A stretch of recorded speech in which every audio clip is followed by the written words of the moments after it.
கங்காருக்கள் உலகில் அதிகமாக ஆஸ்திரேலியா நாட்டில்தான் காணப்படுகின்றன.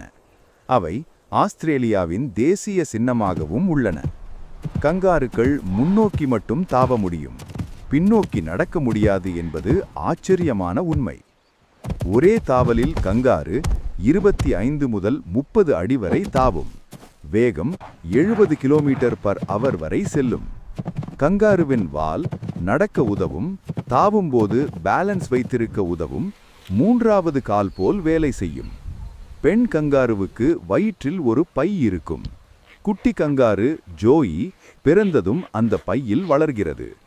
குட்டி பிறக்கும்போது வெறும் பீன்ஸ் அளவுதான். 6 முதல் 8 மாதங்கள் அம்மா பையிலேயே இருக்கும்.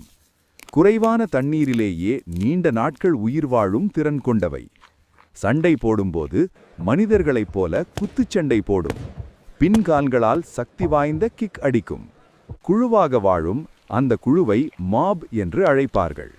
மிகுந்த சக்தி, சூழ்நிலைக்கு ஏற்ற புத்திசாலித்தனம், உயிர் வாழும் திறன் கொண்ட விலங்குகள்.